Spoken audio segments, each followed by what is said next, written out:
동화 듣는 아이들 별 하나.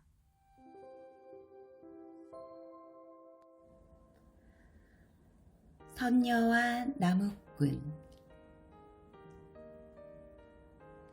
옛날 깊은 산골에 어느 나무꾼이 살고 있었어요. 나무꾼은 늦도록 장가도 못 가고 어머니와 단 둘이 살고 있었지요. 어느 날 나무꾼이 부지런히 나무를 베고 있었는데 사냥꾼에게 쫓기던 사슴 한 마리가 달려와서 살려달라고 애원했어요. 나무꾼님, 저 좀 숨겨주세요. 사냥꾼이 쫓아와요. 나무꾼은 쌓아놓은 나무더미 속에 사슴을 얼른 숨겨주었어요. 사냥꾼이 사슴을 쫓아왔어요. 여보시오, 여기 사슴 한 마리 못 보았소? 나무꾼은 시치미를 뚝 떼고 말했지요. 어이구, 그 사슴 좀 전에 저기 저 돌멩이 뒤로 펄쩍 뛰어갔습니다. 그 말을 듣고 나무꾼이 가리키는 돌멩이 쪽으로 얼른 달려갔지요. 그러자 사슴이 나와 말했어요. 나무꾼님, 살려주셔서 정말 고맙습니다. 제가 저를 살려주신 보답으로 나무꾼님 장가를 가게 해드릴게요. 제 얘기 잘 들으세요. 저 뒤에 산 넘어 보면 연못이 하나 있을 거예요. 보름달이 뜨는 밤이면 하늘에서 선녀 셋이 내려와서 목욕을 하는데 그때 막내딸의 선녀 옷을 숨기세요. 그럼 하늘로 돌아가지 못해서 나무꾼님과 결혼을 할 수 있게 됩니다.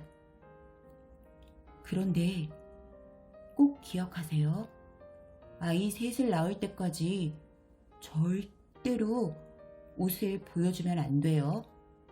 아셨죠? 그렇게 말하고 사슴은 폴짝 뛰어 돌아갔어요. 보름달이 뜨던 밤, 나무꾼은 사슴이 가르쳐준 연못으로 가보았어요. 그리고 나무 뒤에 숨어 기다리고 있는데 정말 사슴이 말한 대로 하늘에서 선녀가 내려와 목욕을 하는 거예요. 나무꾼은 살금살금 기어가서 막내 선녀의 옷을 숨겼어요. 선녀 셋이 목욕을 다 하고 나왔는데 막내 선녀의 옷을 찾을 수가 없는 거예요. 내 옷이 없어졌어. 언니들과 함께 옷을 찾아봤지만 옷을 찾을 수가 없었어요. 시간이 흘러 날이 밝아오자 선녀들이 하늘로 올라가야 했어요. 우린 이제 올라가야 해. 여기서 옷을 더 찾아보고 너도 얼른 따라와. 그러고는 하늘로 올라갔지요. 옷을 찾지 못해 하늘로 가지 못한 선녀는 엉엉 울고 있었어요. 그때 나무꾼이 다가가 말했어요.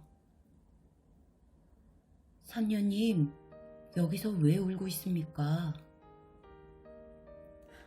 제 옷을 찾지 못했어요. 그래서 전 하늘로 갈 수가 없답니다.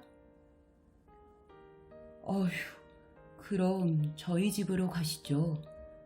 저희 어머님과 제가 선녀님을 보살펴 드리겠습니다. 나무꾼의 말을 듣고 선녀는 나무꾼의 집에 갔어요. 어머니와 나무꾼은 어여쁜 선녀를 정성으로 보살펴 주었지요. 그 마음에 감동한 선녀는 나무꾼과 결혼을 하게 되었어요.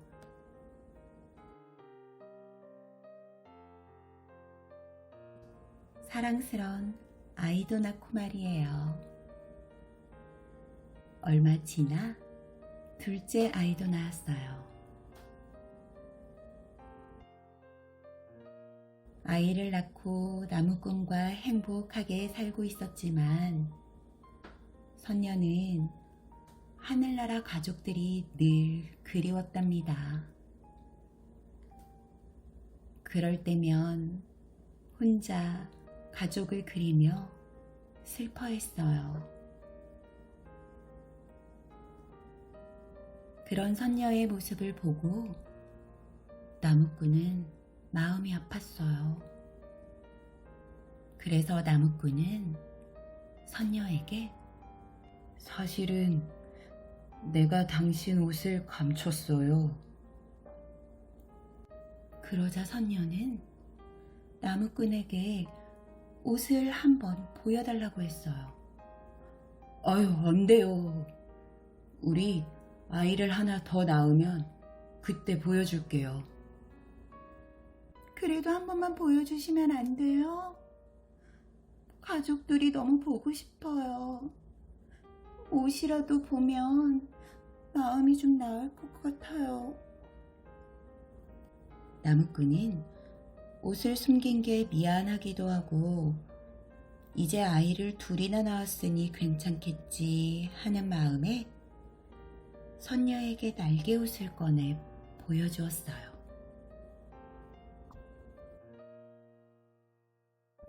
그러자 선녀는 날개옷을 얼른 입더니 두 아이를 손으로 잡고 훨훨 날아 하늘로 올라가 버렸어요. 혼자 내버려진 나무꾼에게 사슴이 찾아왔어요. 어휴, 나무꾼님, 어쩌려고 아이 셋을 낳지 않았는데 벌써 옷을 보여주셨어요. 이제 선녀들이 연못에 내려오지 않고 두레박에 물을 떠서 하늘로 퍼 올린답니다. 그럼 나무꾼님도 두레박을 타고 하늘로 올라가세요. 나무꾼은 사슴이 알려준 대로 보름달이 뜨던 밤 연못으로 가보았어요. 그랬더니 하늘에서 정말 두레박이 내려오는 거예요. 나무꾼은 두레박을 타고 하늘로 올라가서 보고 싶던 아내와 아이들을 만났어요. 그리고 하늘나라에서 아이들과 행복하게 지내고 있었지요.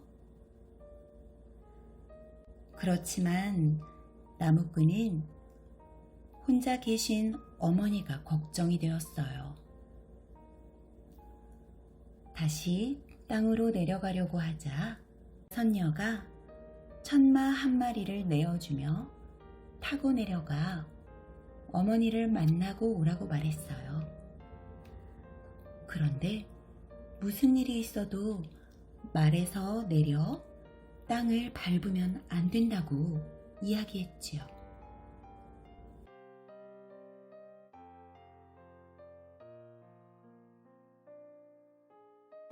어머님, 제가 왔습니다. 어머님. 아이고, 우리 아들이 왔구나. 아이고, 어서 내려오너라. 어머님, 제가 땅으로 내려가면 이제 하늘로 올라갈 수가 없어요. 어머님께 인사드리러 왔습니다. 아이고, 그러냐? 그럼 잠깐만 기다리거라. 내가 얼른 죽 한 그릇 끓여오마. 어머니는 아들이 좋아하는 팥죽을 끓여주었어요. 아들은 어머니가 해주는 맛이 있는 팥죽을 허겁지겁 먹다가 너무 뜨거워서 그만 떨어뜨리고 말았지요. 그런데 그 뜨거운 팥죽이 말의 발등에 떨어져 말이 펄쩍 뛰었어요. 나무꾼은 땅으로 쿵 떨어지고 말았고요.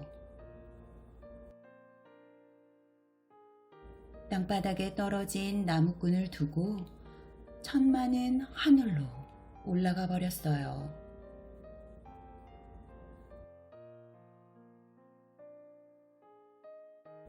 다시는 하늘나라로 올라가지 못하게 된 나무꾼은 그 자리에서 닭이 되고 말았답니다.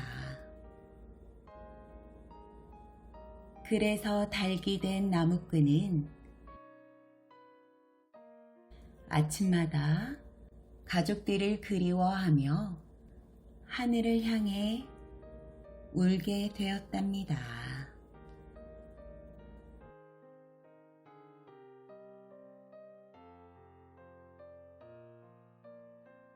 흥부와 놀부.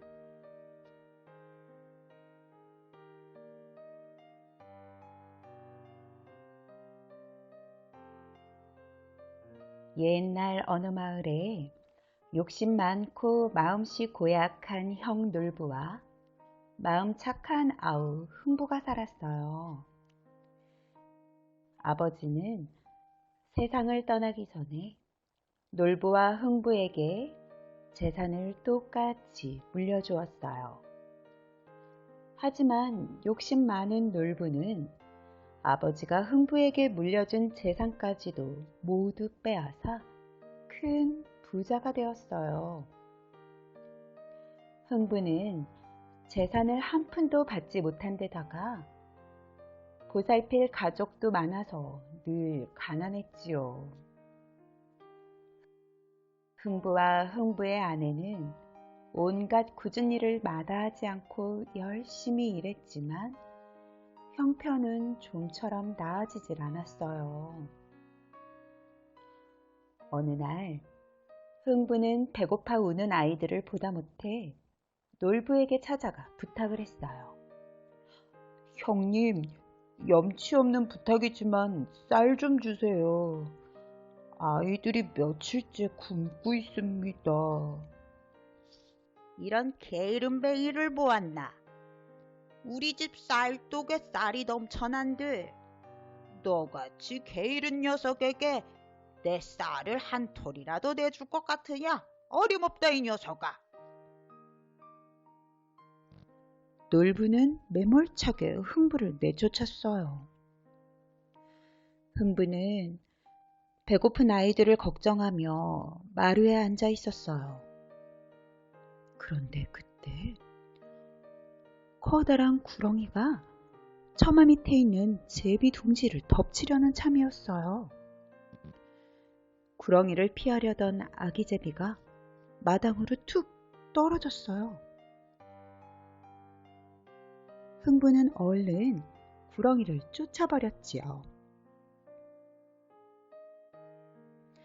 마당에 떨어진 아기 제비는 가엾게도 다리가 부러졌어요. 흥부는 아기 제비의 다리를 정성껏 묶어 잘 돌봐주었고요. 얼마 지나지 않아 아기 제비는 다 나았고 하늘을 훨훨 날아다니게 되었어요. 그리고 가을이 되자 다른 제비들과 함께 따뜻한 남쪽 나라로 날아갔어요. 이듬해 봄이 되자 제비들은 다시 마을로 돌아왔어요. 흥부가 다리를 고쳐주었던 제비도 돌아와 흥부네 집 처마 밑에 둥지를 지었고요. 흥부는 돌아온 제비를 반가이 맞았어요. 네가 돌아왔구나. 다친 다리는 이제 괜찮으냐? 반기는 흥부의 손바닥 위에 제비가 뭔가를 툭 떨어뜨리는 거예요. 자세히 보니 그건 박씨였어요. 흥부는 땅을 파고 제비가 준 박씨를 심었지요.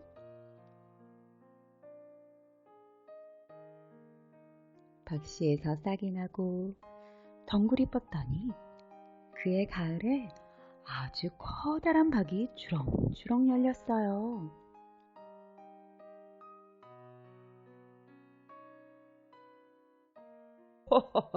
그 박 참 탐스럽군. 여보, 우리 저 박을 따서 박속은 끓여 먹고 김치도 담가 먹읍시다.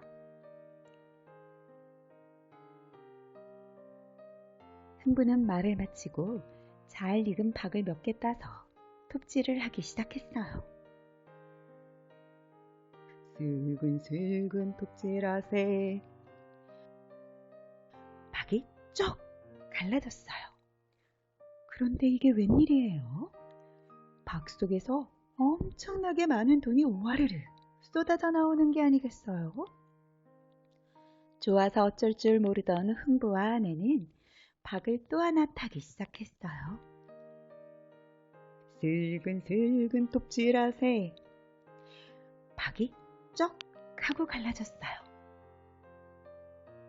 그리고 이번에는 박 속에서 요술 호리병을 든 선녀가 나오는 게 아니겠어요? 선녀는 흥부와 흥부의 아내에게 소원을 물었어요. 그리고는 소원을 모두 들어주었답니다.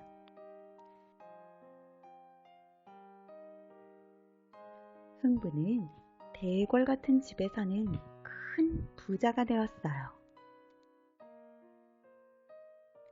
이 사실을 알고 심술이 난 놀부는 흥부를 찾아와 호통을 쳤어요. 너 같은 가난뱅이가 어떻게 이렇게 부자가 되었는지 사실대로 말하거라. 흥부는 놀부에게 제비가 물어다 준 박씨 이야기를 했어요. 집에 돌아온 놀부는 제비 둥지 속을 긴 빗자루로 마구 휘저어서 아기 제비 한 마리를 땅에 떨어뜨리는 거예요. 그런 다음 아기 제비의 부러진 다리를 아무렇게나 동여매고는 말했어요. 제비야, 내년 봄에 박씨 하나를 꼭 물고 와야 한다. 이듬해 봄이 되어 제비들이 돌아왔어요. 이제나 저제나 제비를 기다리던 놀부에게 제비가 박씨 하나를 떨어뜨려 주었어요. 아이고 제비야, 이제 왔느냐? 그런데 이왕이면 박씨 2개를 물고 오지 그랬느냐? 아니나 다를까 놀부는 또 욕심을 부렸어요. 그리고 뒷마당에 박씨를 심자 잎이 자라고 덩굴이 뻗더니 탐스러운 박들이 주렁주렁 열렸어요. 놀부와 아내는 부자가 될 기쁨에 들떴어요.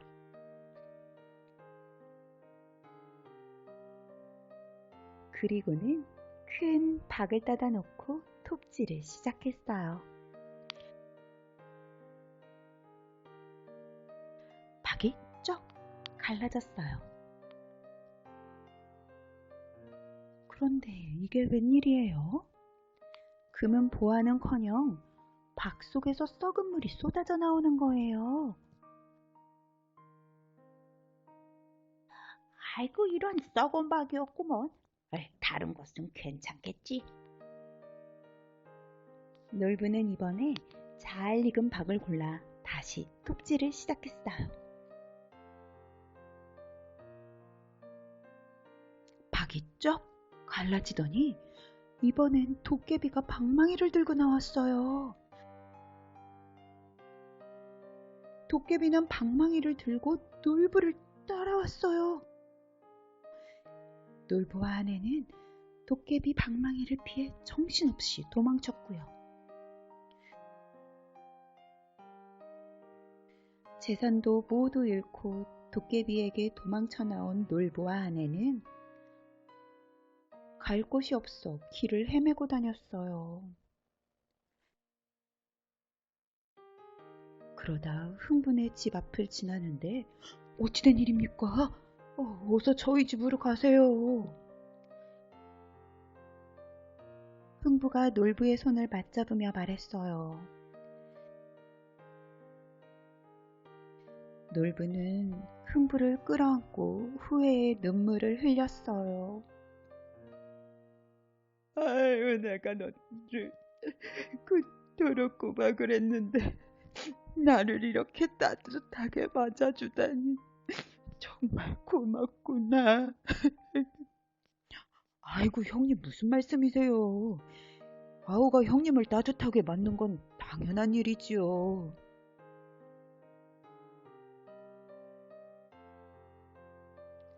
그 뒤로 놀부와 흥부는 서로 아끼면서 사이좋게 지냈답니다.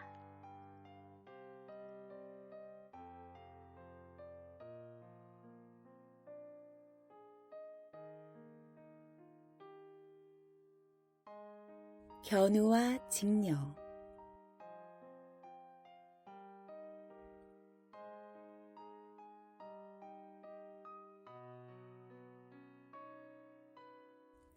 옛날 하늘나라에 배를 잘 짜는 직녀라는 공주가 있었어요.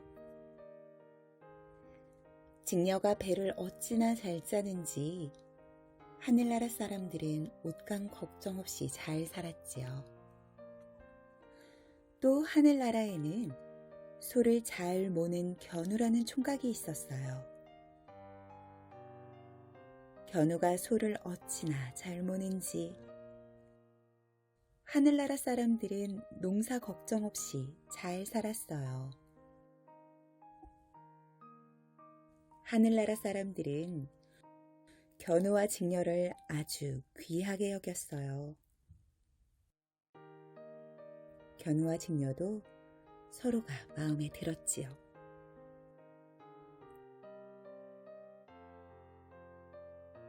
두 사람은 꽃 피고 새우는 봄날 하늘나라 꽃밭에서 결혼을 했어요.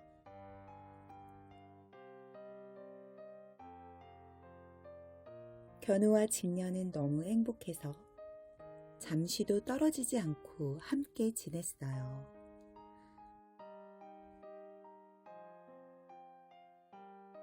그러다 보니 직녀는 배 짜는 일에 게을러지고 견우는 소 모는 일에 게을러졌어요. 그러다가 견우와 직녀는 아예 일을 하지 않았죠. 직녀가 배를 짜지 않자 사람들은 옷을 지을 옷감이 모자랐어요. 견우가 소를 몰지 않자 사람들은 그해 농사를 다 망쳤어요. 마침내 견우와 직녀는 옥황상제 앞에 불려갔어요. 옥황상제는 크게 화를 내며 벌을 내렸어요. 너희는 이제 헤어져서 살아야 한다. 직녀는 서쪽 끝에서 배를 짜고 견우는 동쪽 끝에서 소를 몰아라. 그리고 1년에 딱 하루 7월 7일에만 하늘나라 한가운데서 만나도록 하라.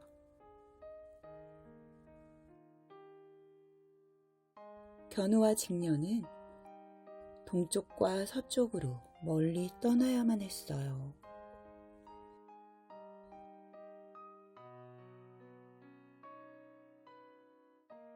직녀는 서쪽 끝에서 부지런히 배를 짰어요.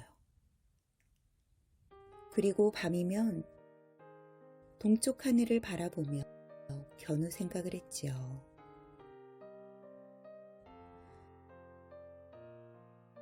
직녀는 7월 7일이 오기만을 손꼽아 기다렸어요. 견우도 동쪽 끝에서 부지런히 소를 몰았어요. 밤이면 서쪽 하늘을 바라보며 직녀 생각을 했지요.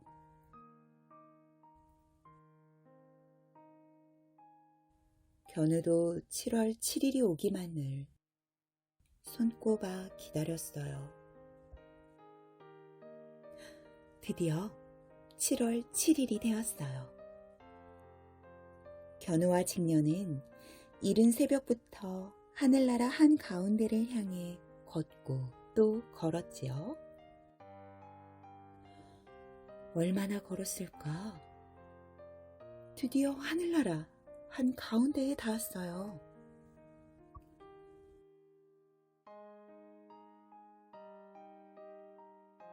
그런데 은하수가 앞을 가로막고 흐르고 있는 거예요.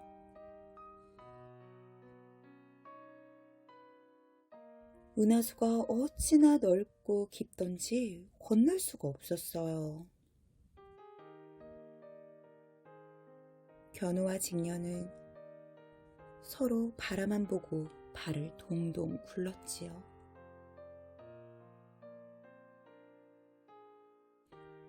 둘은 눈물을 흘리며 서로 외쳐 부르고 또 외쳐 불렀어요.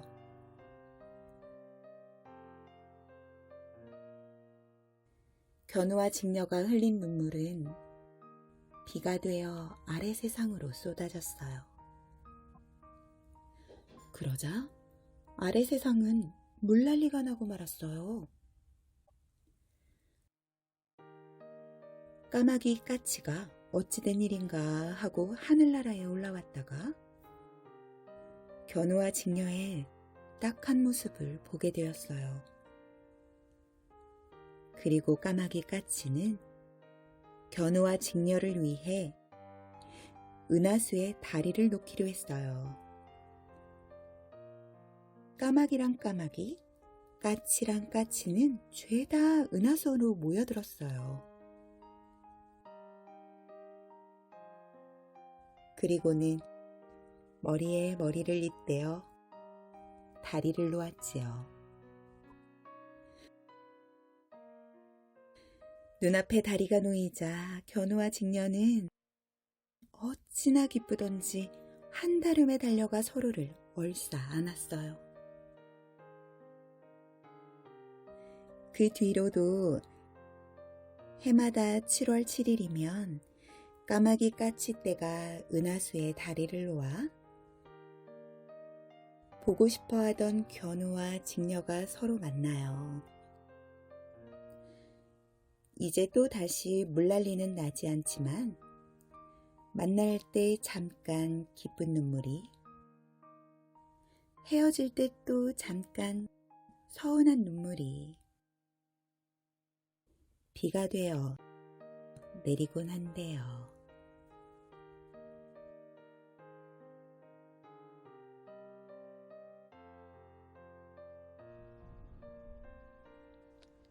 해와 달이 된 오누이.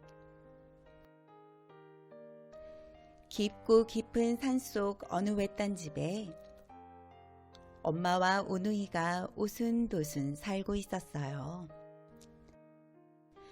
아침이 되면 엄마는 오누이를 집에 남겨두고 이 마을 저 마을로 떡을 팔러 나갔어요.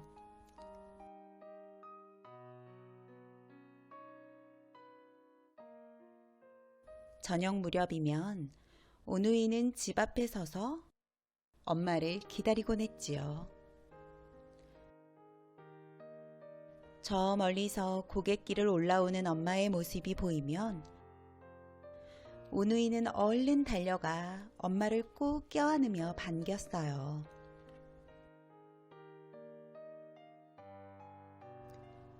그러던 어느 날 저녁, 집으로 돌아오던 엄마 앞에 커다란 호랑이가 나타났어요. 떡 하나 주면 안 잡아먹지. 겁이 난 엄마는 떡을 하나 꺼내주고는 서둘러 발걸음을 옮겼어요. 그런데 다음 고갯길에 호랑이가 또 나타난 거예요. 떡 하나 주면 안 잡아먹지.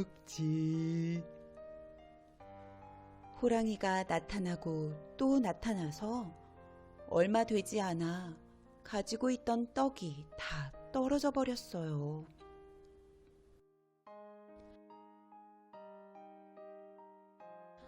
엄마는 결국 호랑이에게 잡혀먹히고 말았지요.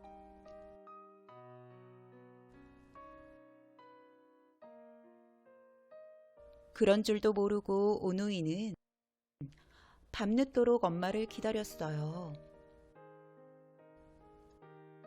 얼마 뒤 방문 밖에서 오누이를 부르는 소리가 들렸어요.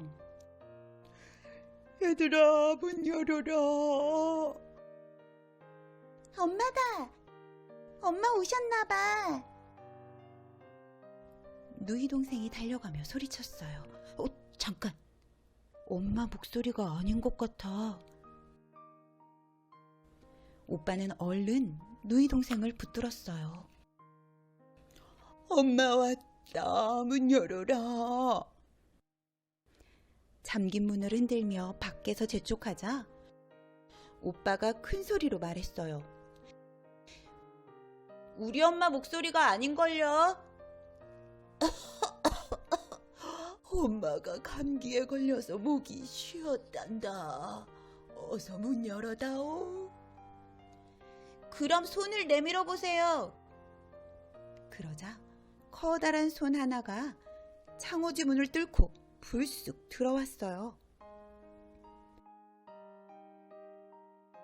오누이는 가까이 가서 살펴보았지요.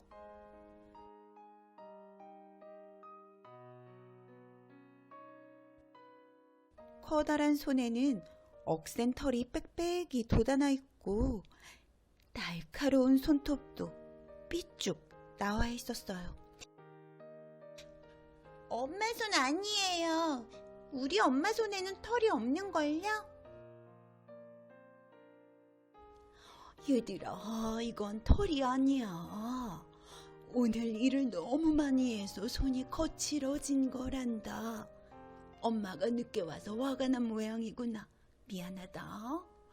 엄마가 얼른 저녁밥을 지어주모. 조금 뒤 부엌에서 달그닥거리며 밥을 짓는 소리가 들려왔어요. 오빠는 부엌으로 난 문을 빼끔히 열고 저녁밥을 짓는 엄마의 뒷모습을 바라보았지요. 얼마나 힘든 일을 많이 하셨으면 손이 저렇게 거칠어지셨을까? 오빠는 안타까운 마음으로 엄마를 바라보다가 깜짝 놀랐어요. 엄마의 치마 아래로 얼룩덜룩한 호랑이의 꼬리가 늘어져 있었기 때문이었죠. 어떡해, 엄마 아니잖아. 엄마 옷을 입은 호랑이잖아.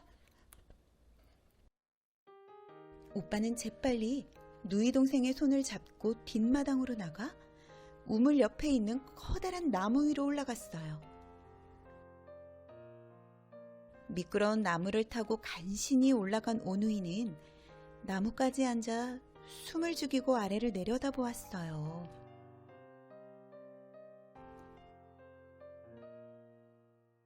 조금 뒤 부엌에서 밥을 짓는 척하던 호랑이는 오누이를 잡아먹으려고 방문을 벌컥 열었어요. 얘들아, 밥상 차려왔다. 하지만 오누이는 방에 없었지요. 호랑이는 여기저기 오누이를 찾아다니기 시작했어요. 마침내 호랑이는 우물에 비친 오누이의 모습을 발견했어요. 그리고 나무 꼭대기 위를 올려다보며 다정하게 말했지요. 얘들아, 밤중에 나무 꼭대기 위에는 왜 올라가 있니? 떨어져 다치기라도 하면 어쩌려고 그래? 어서 내려오거라. 호랑이에게 들킨 오누이는 가슴이 덜컥 내려앉았어요.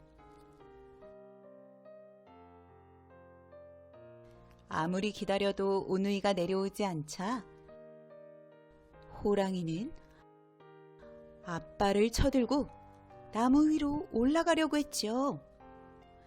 하지만 자꾸 미끄러져서 나무 위로 오를 수가 없었어요. 너희들은 어떻게 올라갔니? 엄마는 도저히 미끄러워서 못 올라가겠구나. 오빠는 호랑이가 나무 위로 올라오지 못하게 하려고 꾀를 내었어요. 신발에 참기름을 바르고 올라왔어요. 호랑이는 재빨리 부엌에서 참기름을 가져와 신발 바닥에 듬뿍 발랐어요. 그러고는 나무를 부둥켜 안고 올라가려고 했었지만 자꾸만 주르륵 미끄러져 내리는 게 아니겠어요? 누이 동생은 계속해서 미끄러지는 호랑이 모습이 너무 우스웠어요. 바보 같은 호랑이, 도끼로 찍으면서 올라오면 될 텐데. 그 말을 들은 호랑이는 재빨리 달려가 도끼를 들고 나왔어요. 이제 큰일 났어요. 호랑이는 도끼로 나무를 찍어 디딜 곳을 만들면서 점점 가까이, 오누이 가까이 올라갔지요. 어쩔 줄 몰라 하던 오누이는 하느님께 기도를 했어요. 하느님, 제발 저희를 좀 살려주세요. 엄마를 잡아먹은 호랑이가 저희도 잡아먹으려고 해요. 도와주세요.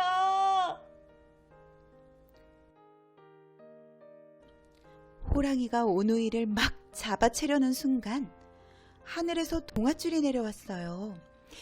오누이는 서둘러 동아줄을 꼭 붙잡았고 동아줄은 오누이를 매단 채 하늘로 스르륵 올라갔지요.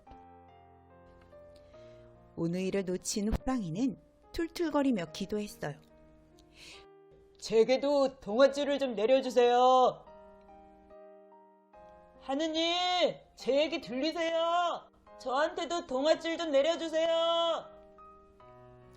호랑이가 기도를 하자 이번에도 하늘에서 동아줄이 주르륵 내려왔어요.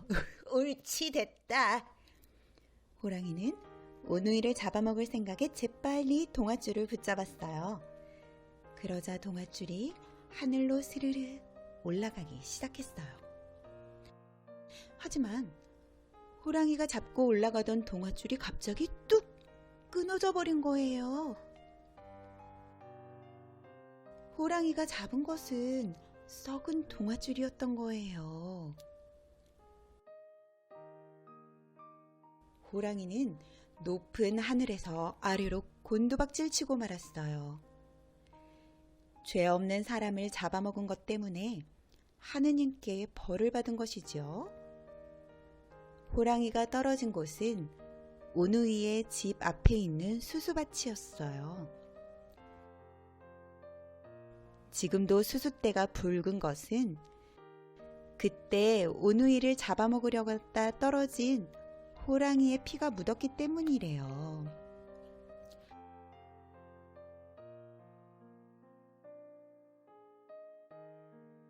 하늘로 올라간 오누이는 해와 달이 되었어요.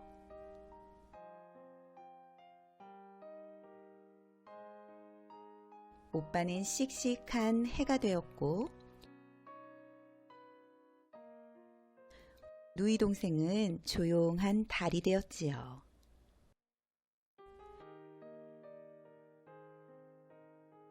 그런데 누이 동생은 깜깜한 밤하늘에 떠 있는 것이 너무 무서웠어요. 오빠, 밤은 너무 깜깜해서 무서워. 내가 해가 되고 싶어. 그래서 누이 동생은 해가 되었고 오빠는 달이 되었어요. 해가 된 누이 동생은 사람들이 자기 얼굴을 쳐다보는 것이 부끄러워졌어요. 그래서 눈부신 빛을 뿜어 아무도 쳐다보지 못하게 했대요. 그래서 지금도 우리는 해를 똑바로 쳐다볼 수 없는 거랍니다.